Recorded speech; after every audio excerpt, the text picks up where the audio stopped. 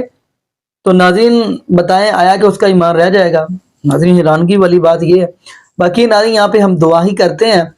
اللہ پاک ایسے لوگوں کو سمجھ عطا فرمائے، اور یہ بھی دعا کرتے ہیں اللہ پاک ہمیں 5 وقت کا پکا اور سچا نمازی بنا دے، اور جتنے بھی بے اولاد جوڑے ہیں اللہ پاک سب کو نیک نورینہ صحت تندرستی والی ایمان والی لمبی زندگی والی اولاد عطا فرما دے۔ جزاکم اللہ خیرہ، احسن الجزاء، السلام علیکم ورحمۃ اللہ وبرکاتہ۔